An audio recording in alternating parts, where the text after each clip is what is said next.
Hello everyone, welcome to my talk on speech synthesis in the context of video gaming.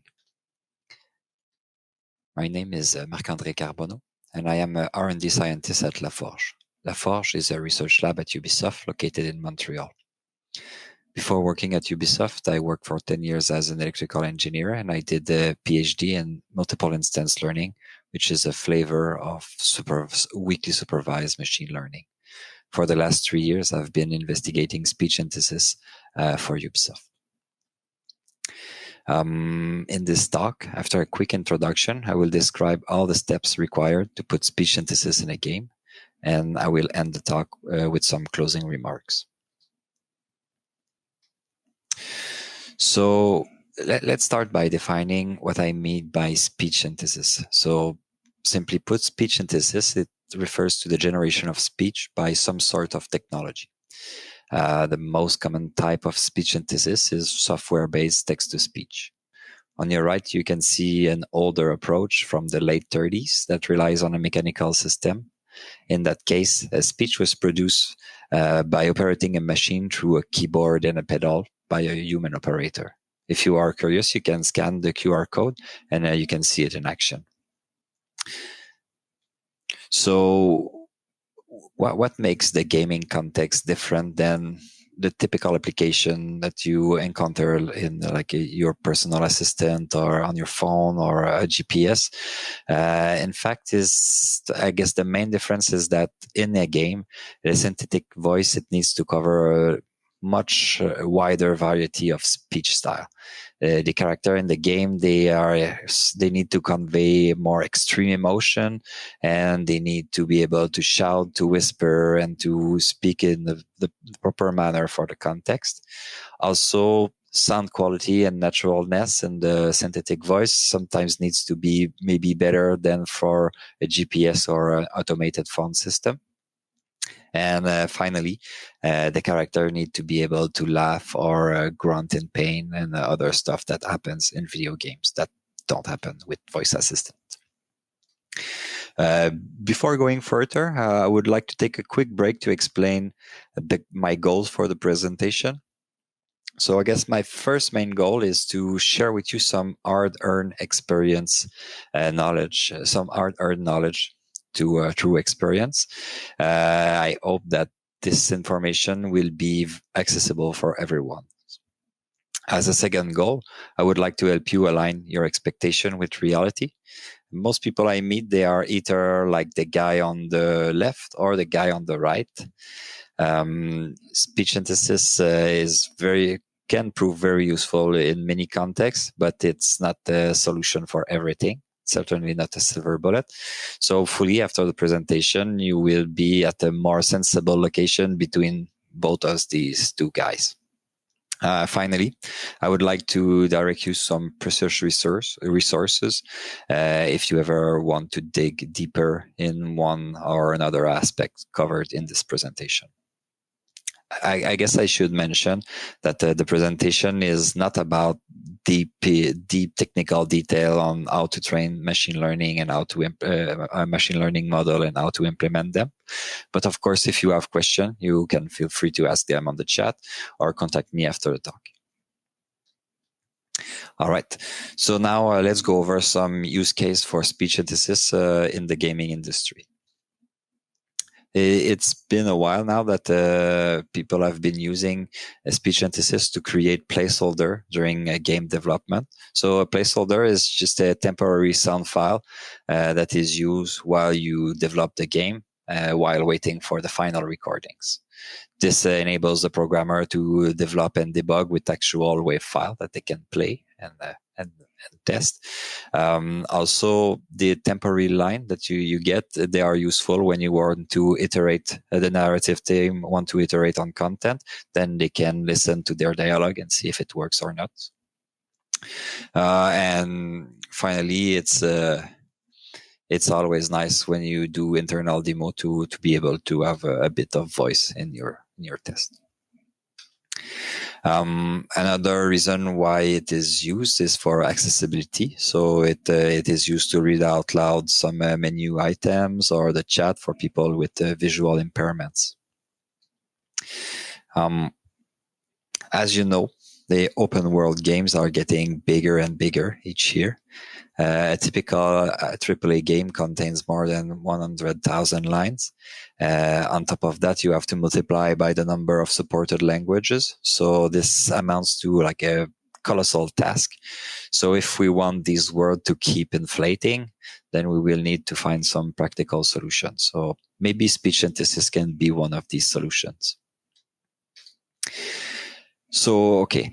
So far, we've been discussing most technical reason why to use speech synthesis, but now let's discuss a bit of more fun stuff. Like, let's discuss about new possibilities that will be unlocked by the tech.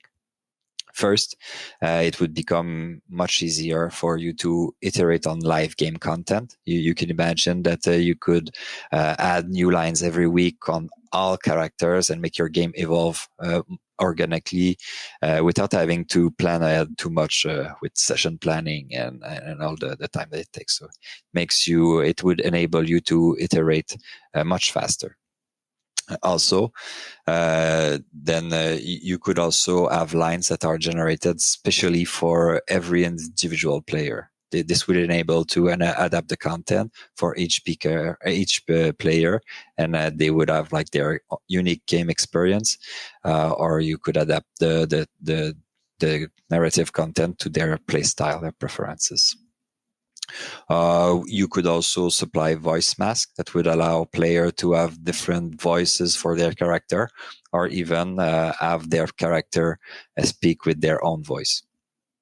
And finally, this would help enabling some new way of interaction with the NPCs.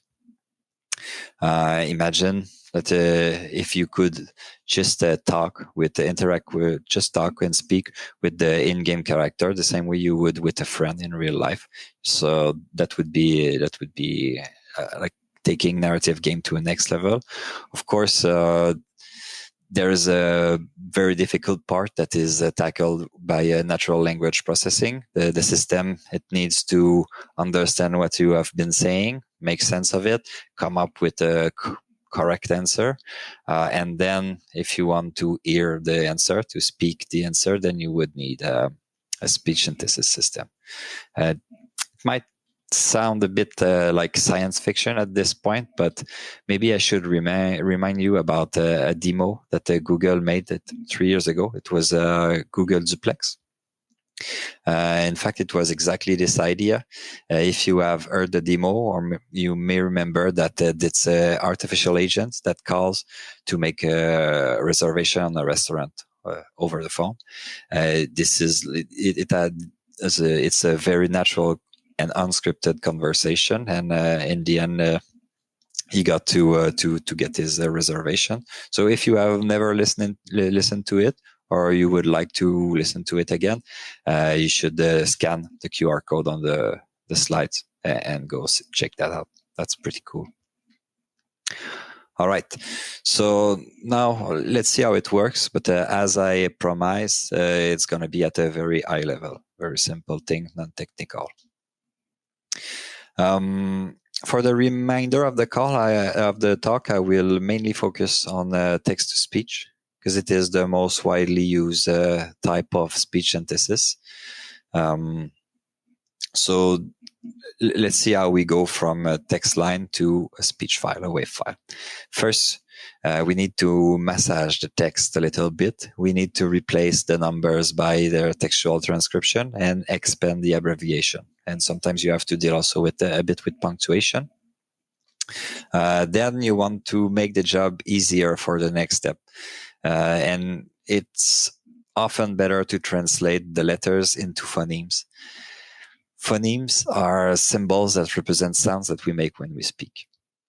Letter can be sometimes ambiguous, as they can represent different sound depending on the other surrounding letters. Like, as an example, if you think about the letter A, alone it sounds like A, but if you follow it by a U, then the sound will be more like O. So it might make things confusing for the model.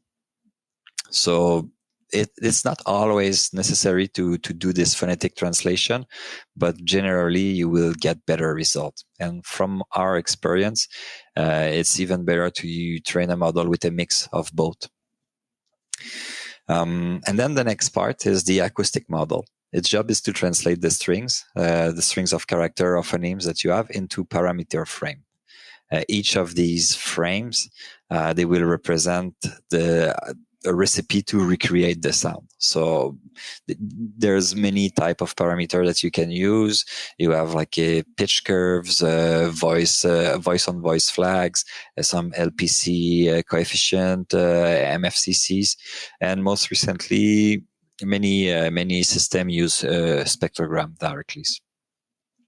And then the last step is taking these parameter frames and make an actual wave file. So they have to produce the samples to create the waveform. This is the job of the vocoder. In state-of-the-art system, the two last part and some of the preceding parts are implemented as neural networks. So what are neural networks?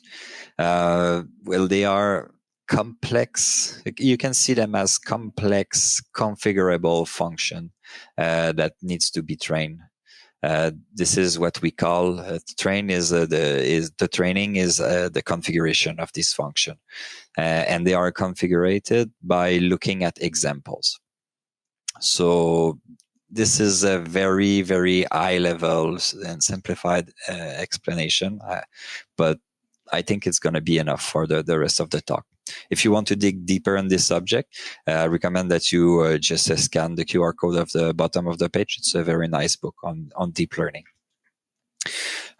So in our case, the example that we need to configure our neural networks are a couple of lines that have been recorded, and you have the corresponding text with them. So how it works is we take a text line, we present it as an input to our network, and then the network will try to come up with some wave file that it thinks that would represent what has been said. Since we have a real recording of this sentence, we can compare with this. And based on the difference between both the generated file and the real file, then we can ask an optimization process to readjust the parameter inside of the network. And this is done over and over iteratively until the network converges into a good place, a good configuration, and then you get to generate actual speech file. So again, this is a very coarse, saying that it's a coarse or explanation is an understatement, but if you want to know more, there's the link, or of course, I will be happy to chat with you after the talk. All right. So in this section, I will go over all the steps that you need to take from the intent of using speech to speech synthesis in your games to the realization of this intent. Before going further, let's start by looking at some example that we did at Ubisoft.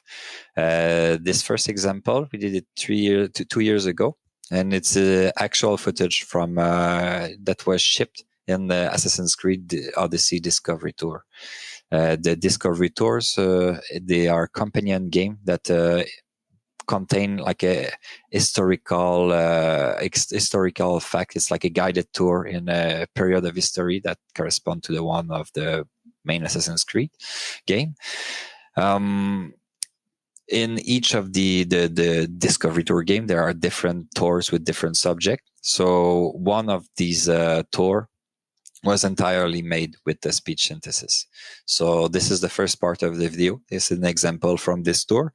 And in the second part of the video, we show how we use a tech to correct some lines that just before shipping that were not quite all right. And this is the last thing that you're gonna hear in the video, and you will get to compare. You're gonna hear the synthetic voice alongside the recorded voice. After the grapes were pressed, The resulting juice was poured into large containers called pithoi, where it fermented. Once fully fermented, the wine was filtered through an ethmos or sac, which separated it from the residual yeast called lees. The wine was then placed in a special storage room. The room was half buried to keep it dry and maintain a consistent temperature of 15 degrees Celsius.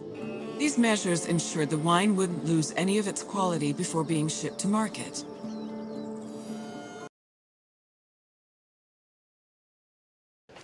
Making textiles was the main occupation of most Greek women. It was a woman's responsibility to manufacture clothing for each of her family members, as well as to weave other household textiles. Women with exceptional weaving skills were believed to make excellent wives, and weaving in general was seen as a very attractive quality. For example, Homer describes Odysseus's devoted wife Penelope as spending most of her days weaving at the loom. All right, and here's a second example. In that case, it's we did it earlier this year, so it's newer tech. It's a cinematic from Watch Dogs Legion. This time it's in just an internal demo. It was not released before outside of the company. In that video, you got characters that will speak in a larger variety of style. It is no longer just narration, but we're trying to have voices that fit more action setting, I guess. So again, all the voice were generated using our tech.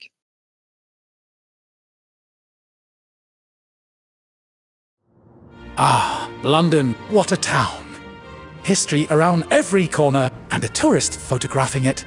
Pubs serving up a pint and a smile. All that music, theatre and art, the multiculturalism, and the world's oldest underground, the Tube.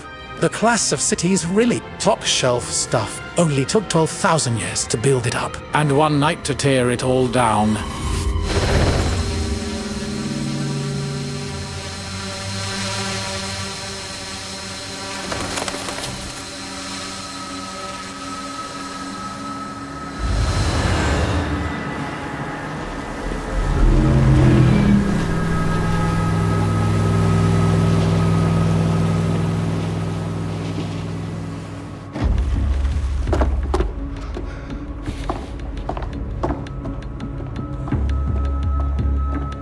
What's our status? Perimeter security's down, but plenty of your flying friends about. Fucking hell.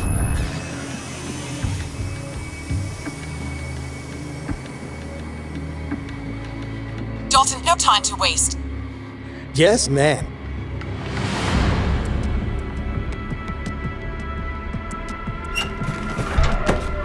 I'm in. Any idea when we're up against Bagley? If you hadn't brushed off, I might. Ever consider leaving the security threats to the authorities? That's Rich, Bagley. The government would sooner arrest us for trying to help than actually do something useful. We'll have to solve this one on our own. Carefully, Dalton. Bagley, are you detecting a little worry in Sabine's voice? Brilliant. Asking the computer about feelings. This explains so much. Shut it, you two, and get to work. There she is.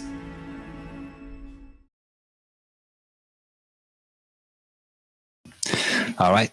So now let's go over all the steps that you require to produce demos or put the things in your game. So the first thing you need to do is make the decision of going forward. So you need to see if speech synthesis is right for your context. Once you decided that you want to go forward, then you're going to proceed with character design. And start writing for this character that's going to be used with the speech synthesis. And then you go and record the dataset. As I mentioned earlier, this is what you use to train your network. And once you have your dataset in hand, then you can go and train a model of your choosing. You have to choose an architecture and then you train it. And then you have a model in hand. And with this model and your game script, you get to generate the lines that you're going to put in your games. And it's always good practice when you do a project to do a postmortem, see what worked and what didn't. And so now what I'm going to do is I'm going to go over all of these little boxes and give you finer details on how to do that. And I will share with you the tips that I think are relevant that I've learned by doing all of these steps. All right. So first step, deciding to go forward. I think the first thing that you need to do if you want to go into this adventure is to inform yourself, make sure that you understand exactly what are the possibilities. This is the fun part, but also what you can do, what are the limitations. And this one is are sometimes more difficult to find, because if you go and find people with solution, they will often show you what works, but they are less keen on showing what doesn't work. So don't make your decision just by looking at demos and YouTube videos. Ask to get the tech and test them yourself, and see test them in your context and see what works and what doesn't. So I cannot stress this enough. Test the tech before using it. And then there's a couple of questions that you need to ask depending on the application that you want to do. So if you are doing speech synthesis to read menu, it's not the same thing as if you are trying to replace some MPC. So you will have to decide on what is the style range that you want to use. What are the different speaking style that you need to cover. Again, if you are doing speech synthesis for accessibility, maybe you don't need a very natural and greatly sounding voice, because the goal here is just to communicate. It's not the same as if you want to do it on a character in a game. So there's some trade-off to be done there on the fidelity, the sound quality. Are there many different projection level that you want to tackle, or will your character be shouting at some point? And also, how many language do you want to cover? Do you need special action? So those are many questions that you need to ask yourself. And to help you answer them, I guess you just keep posted and stay tuned, and hopefully there will be some more information during this talk. I guess I'm going to state the obvious here. TTS, like speech synthesis, is not as good as a real actor. I don't think we are, it's not in the near future that it will be the case. So always keep that in mind. Pronunciation so far pronunciation is a bit lousier than for a real actor. It's very close, but it's not exactly that, and it induces some effort on your part to really understand what has been said by the system. It's not clear or evident yet how to make the system laugh or make a sound noise. If you write this line, for instance, "This is so funny," an actor will know that at this point he has to laugh. But if you put it in the system, of course, this is the kind of thing that you will get. This is so funny. Ha ha ha ha ha. This is so funny. Ha ha ha ha ha. Same idea here. If you show this to a human actor, you know that at the end he has to make like a dying sound, but this is what you get from a system. Don't shoot me, Ararach. Don't shoot me, Ararach. And also in its usual state, speech synthesis is not very good at interpreting subtext.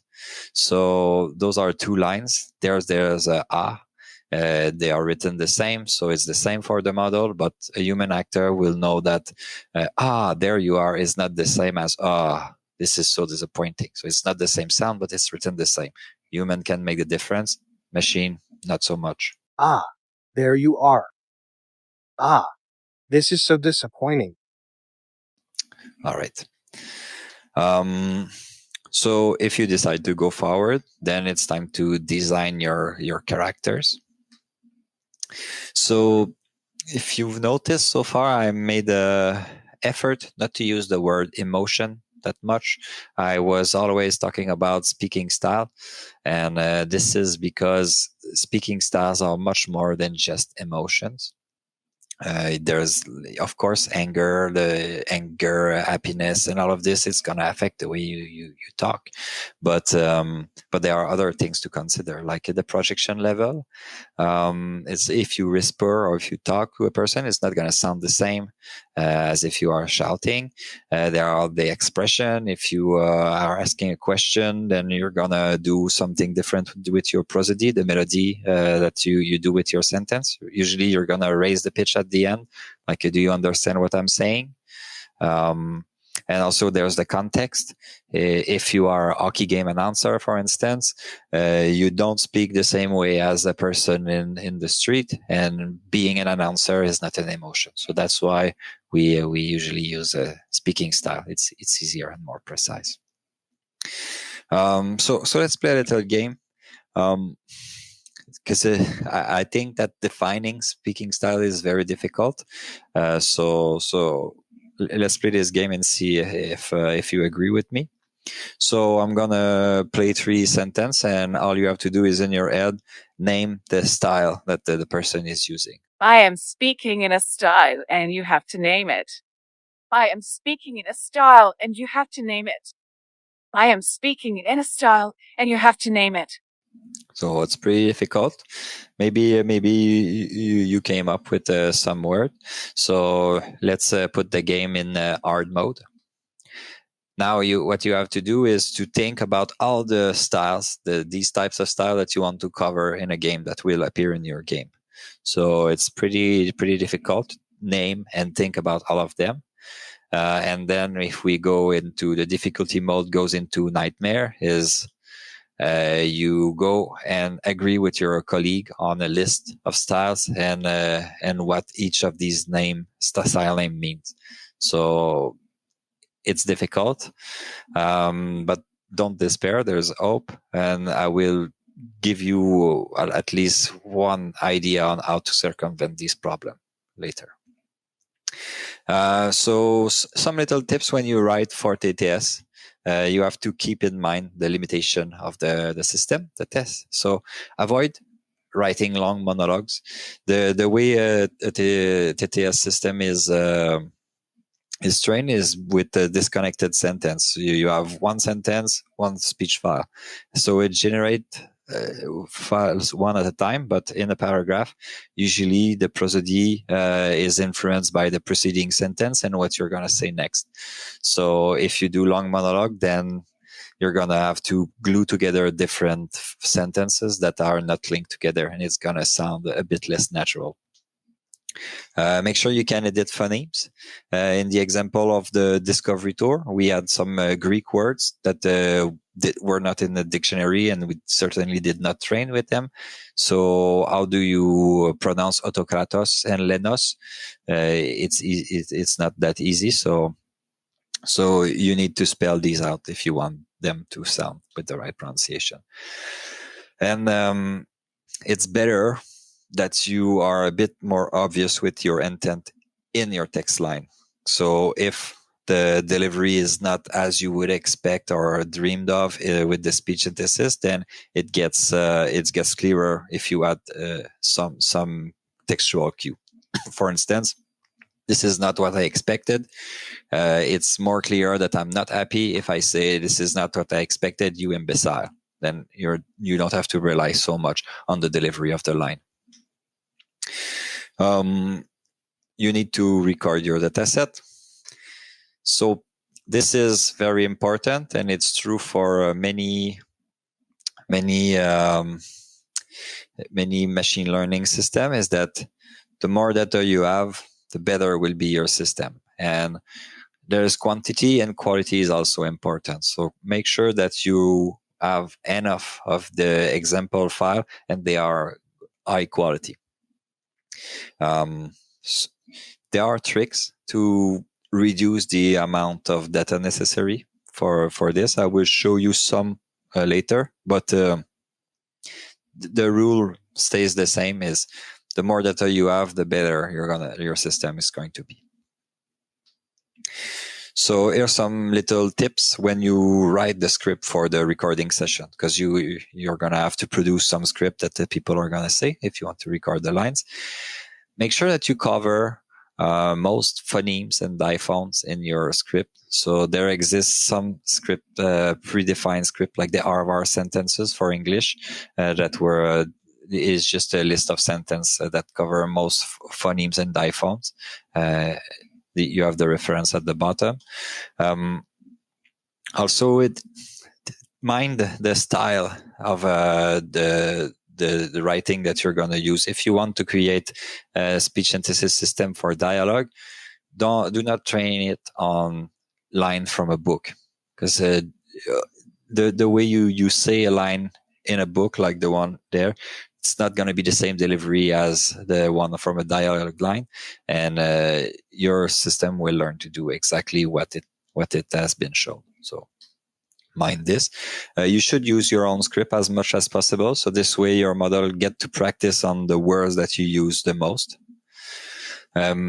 Provide lines with different length. If you only train with long lines, when you're going to try to generate small lines, it's not going to do good, and the inverse is also true.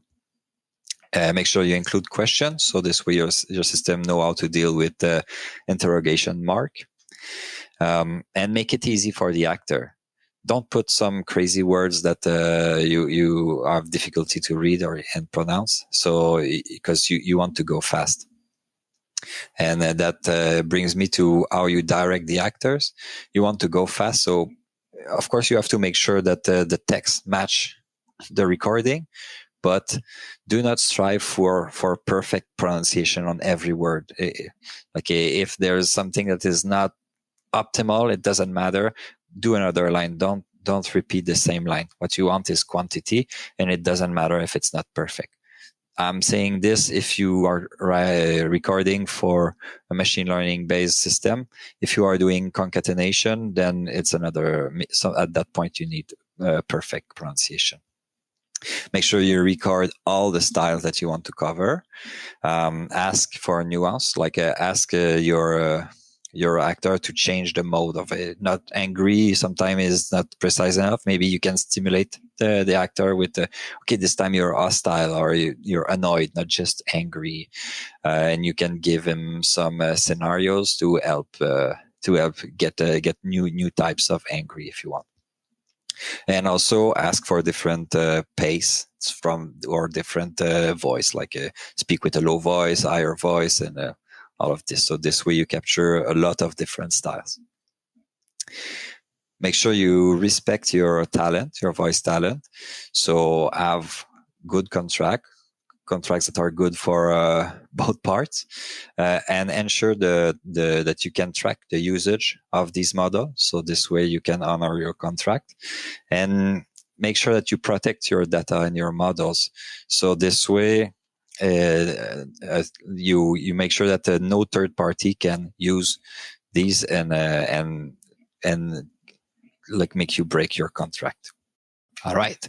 So now let's go over some consideration when choosing architectures.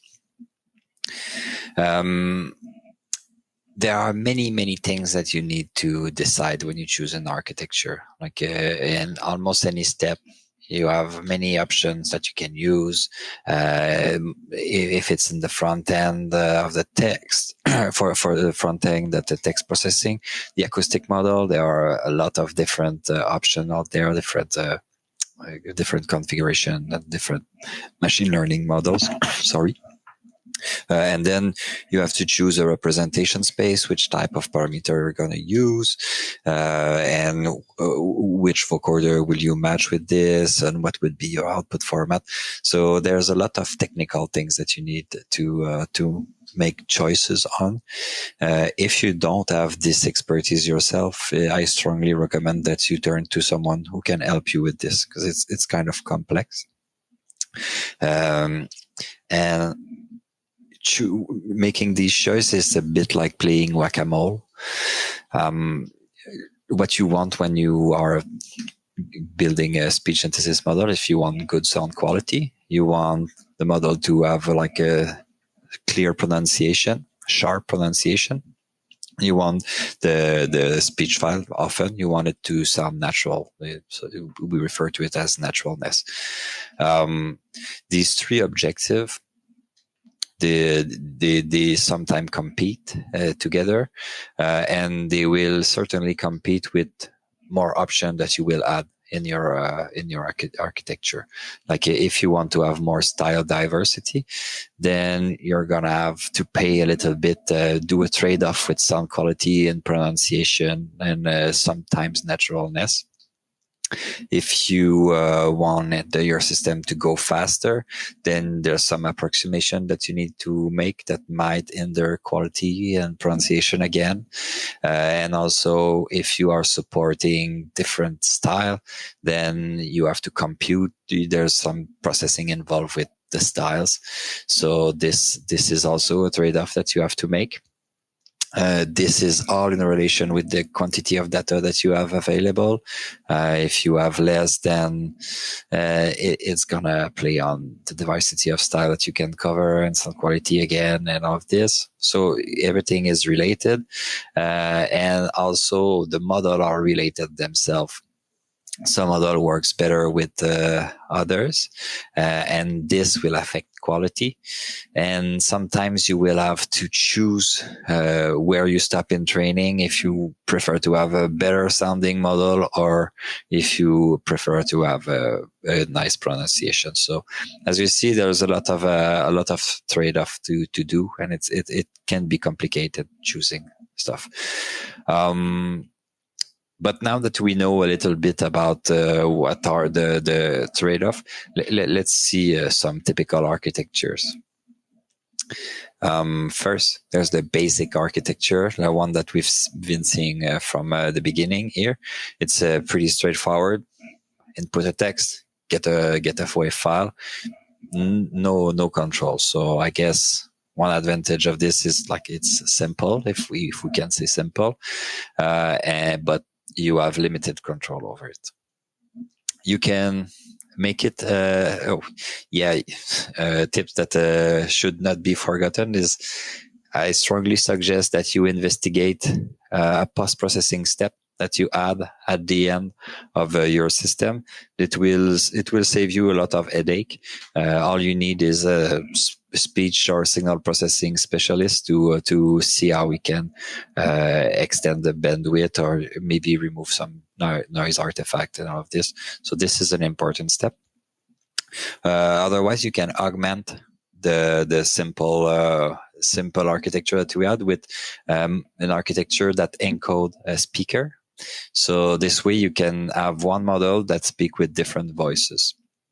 All you would have to do is have a speaker encoder, and you would say, well, this time I want you to generate the text as the person 1. And if you specify that the same text with the person 2, then you get a voice, the same file, but with a different voice. You have to take in consideration that usually vocoder are trained for a single person. So you have to find a universal vocoder or maybe train one vocoder per person. So this is some consideration that you have to make. Why would you want to do this apart from having a single model for all is that it's much more data efficient. If you have a 10 person with 20 with 2 hours of each, then you've got 20 hours of data to train your model and for it to learn to speak. And you will get better result than having only one person with 10 hours. You get to train on twice as much data. So yeah, then what you learn from one speaker can benefit from the other speaker. But since the task is more complex, you will have a lower sound quality, especially if you try to have a universal vocoder. It can do many voices, but maybe not as clearly as if it's focusing on one voice. Now, let's go over a couple of strategies if you want to control the style. I guess the simplest one is to put the style in the data. All you do, you record the data set with only happy lines. And as far as your model is concerned, this is the way this person speaks. So it's always speaking happy. So we did that. There is some of the model that you've seen in the Watchdog demo that were using this type of style control. So here's an example. When I train with happy lines, I generate happy lines. And then if we train only with angry line, then we get a second model that generates angry lines. If I train only with angry lines, then I am angry all the time. Fair. So good advantage with this, it's very simple. It's the same simple model, so that is nice. But you get the style that you get. It's you don't have really control on nuances on angry. It's you get the normal angriness for the model. You can apply the same idea that I presented before for multi-speaker, but this time instead of having a label that say talk with speaker 1, then the label represent the emotion or the style that you want to put. So that would resembles like, oh, this time I want you to use the angry voice. So here's angry, here's the text, and then it generate like this. It's the same idea. If you change the input, say this time I want this, then you like happy, you get happy. So you got the same data efficiency that we had before, but again, you don't have really fine control on the style nuances. So one other thing, one clever way to go about it is to provide an example. Instead of naming the style, saying I want angry, you find an example of an angry line, and then you give this example along with the new text that you want, and the style encoder will have to like do a summary of how what is the style and use this for generation. So if you give an angry line, then it's going to generate an angry line. I don't believe she was in school at all. I'm sorry. So here I'm going to give you an example. First, I'm going to play an example line, and it's going to generate with the general style of this, but with a new text. I don't believe she was in school at all, said Anne. That was the example. Using examples to condition generation gives you more flexibility. So now I'm going to play 2 more example style with the result. So you get to see the effect. Tom and our lawyer asked them some questions. They stuck to what they said. If you use an example with fast speech, it talks fast. I see you have a sailor's eye and have got your wits about you. When the example is slower, the speech rate diminishes. So you see there's the style is transferred, but with the new text. So that this is nice. But I guess in my opinion, the nicest thing about this is that you don't have to find a name for each and every style that you want to record. All you have to do is listen in a collection of file and find a style that suits what you have in mind, and then you put it, and you don't have to have a name for it. And because you can have all different variation in your example, then you can choose the exact nuance that you want, the exact style of angerness, for instance, that you want, and that gives you a much more freedom when you generate, and you can be much more precise on what you expect. But the disadvantage, it's like the limitation, I would say, is that you only control the general style of the sentence. You cannot go and put emphasis on some very precise part of the sentence. This can be done with another type of model. These models, what they do is the style encoder. It's not the style encoder. What it is going to do is create some tracks. It's gonna predict some timing for each of the syllable, if you want, a pitch curve for the line, and also a loudness curve. And if you want, you can go and play with these to make the line sound like you want. So that's nice. You get control at character level if you want, but it's very difficult to master the manipulation of prosody. It's not that intuitive, so it is of limited use in my opinion.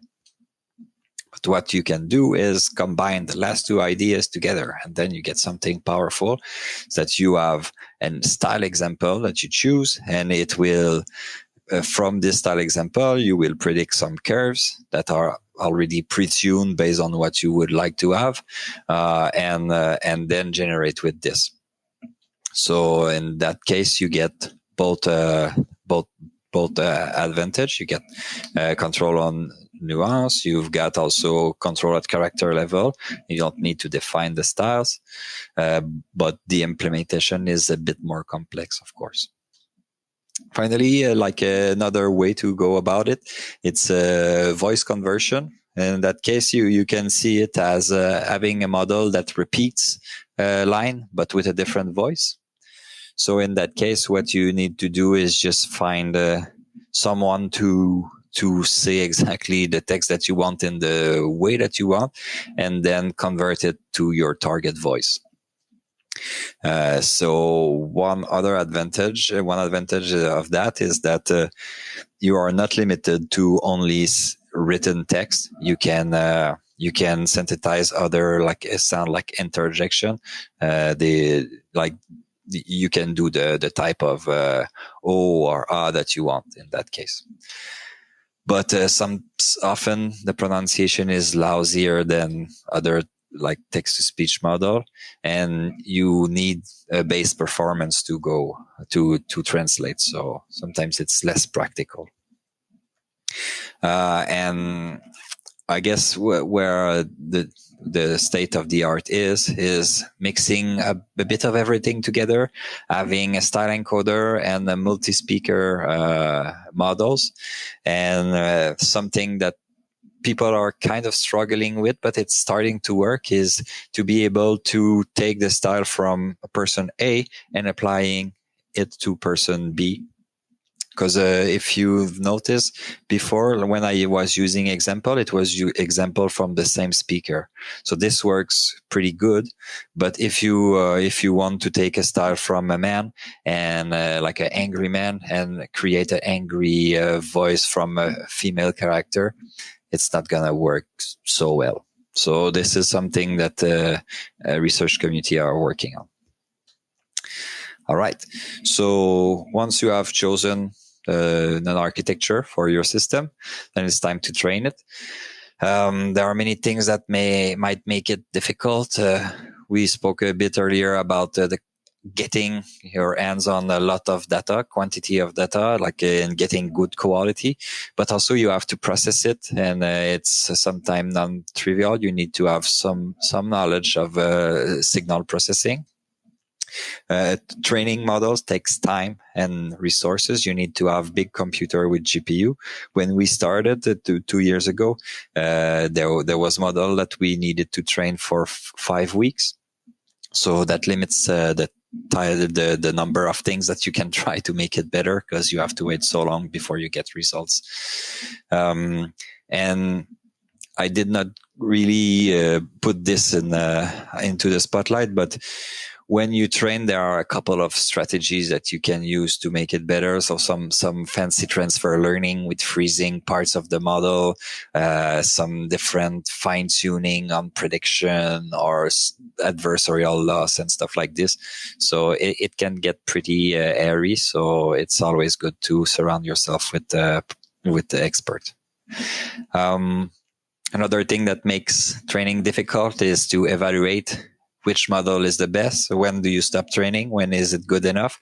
How do you compare this model? Like, how do you evaluate sound quality? There's no like single measurement about this. Like voice similarity, is the voice you're producing very like exactly like the person you're trying to mimic? How do you quantify pronunciation? Like, This is also difficult.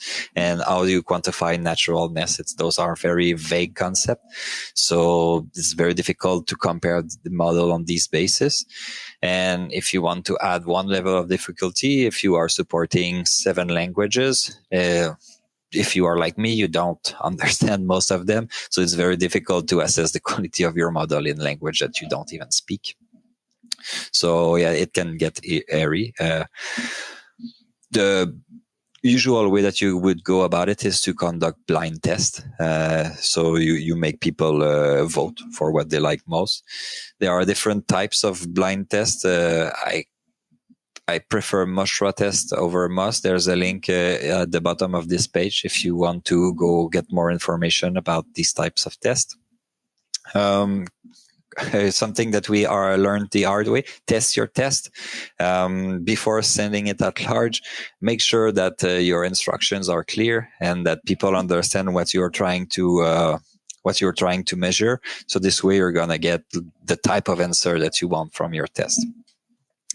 And beware of model interaction. If you are evaluating a vocoder for synthesis, generate vocode the lines that were synthesized, not ground truth line. It's not the same, and not all models react the same for this time.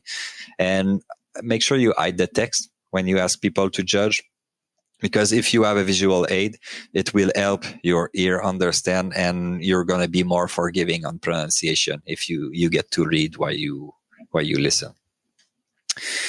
Okay, some little tips on how to generate lines.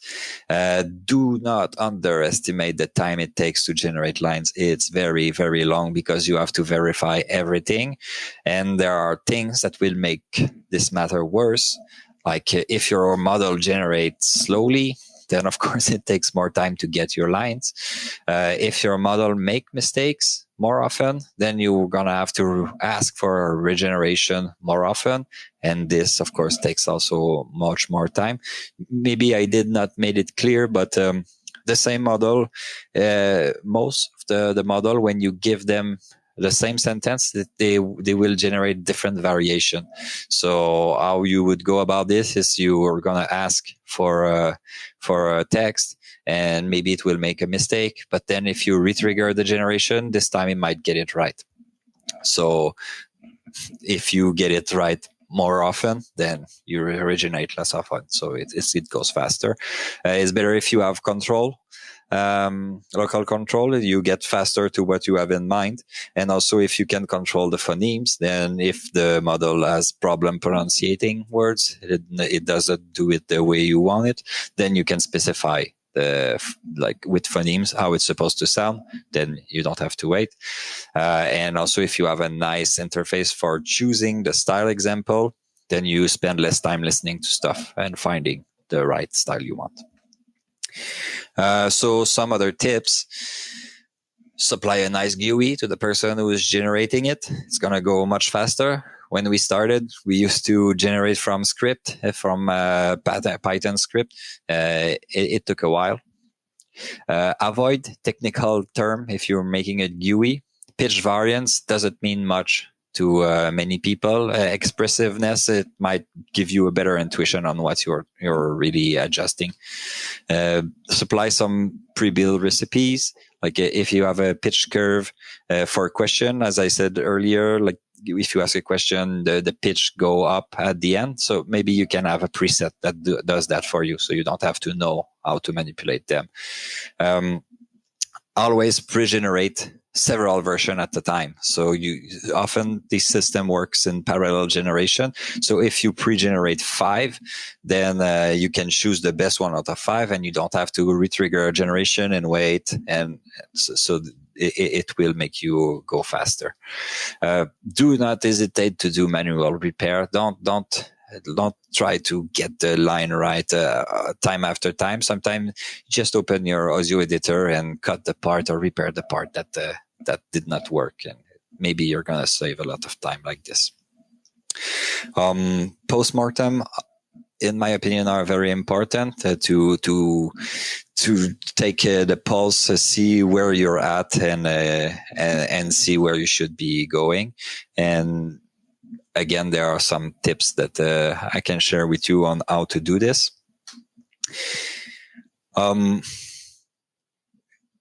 Here it's written playtest, but I guess I can make it even more broader. Evaluate the lines.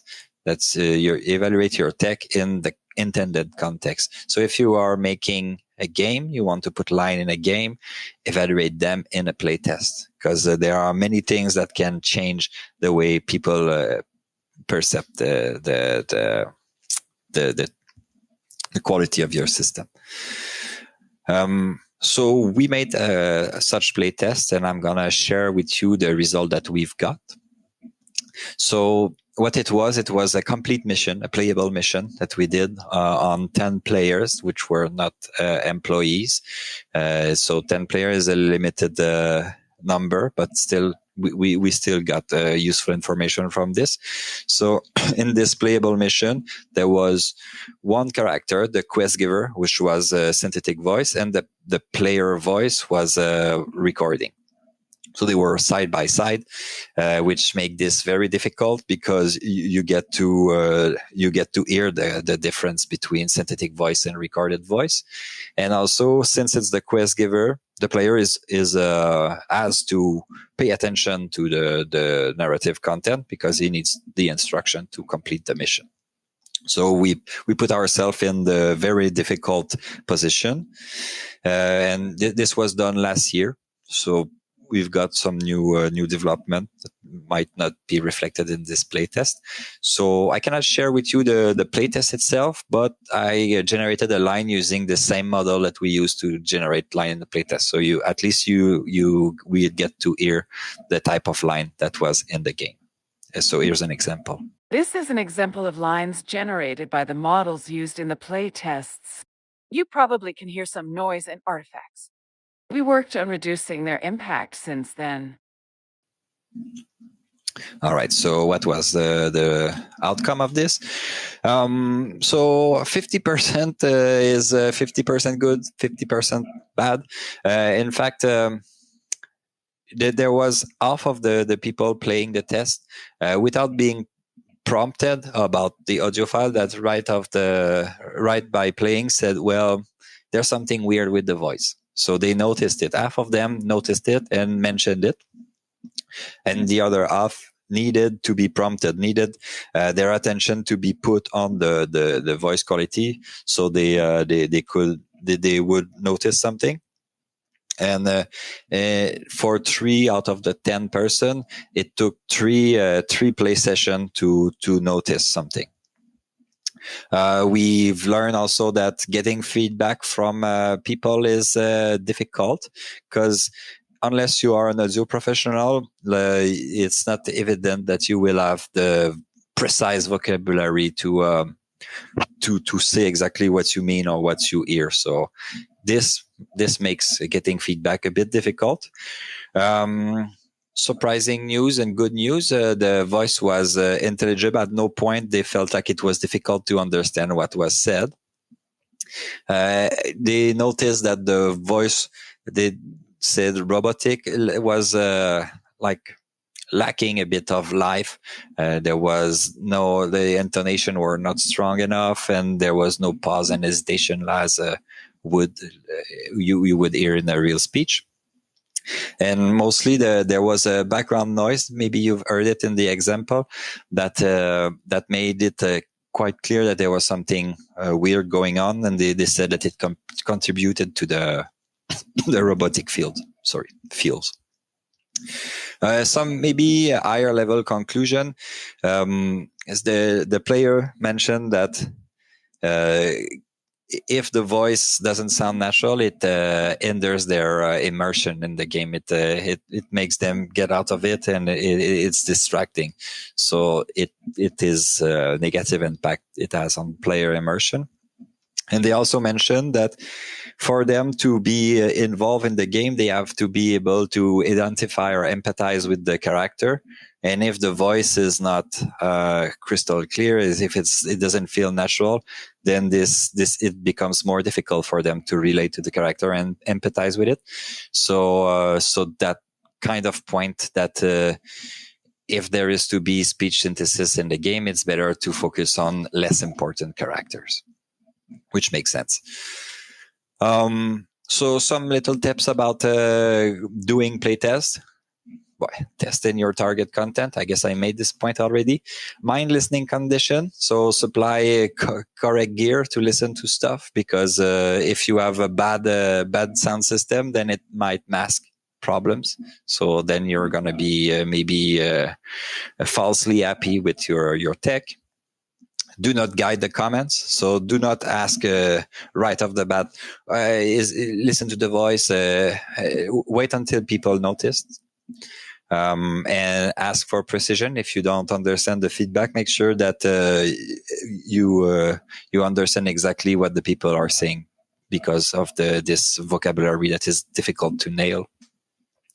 And search for flaws and not validation, because in fact you are looking for the problem with your tech, not validating that it works. All right. So I think it's time to wrap it up.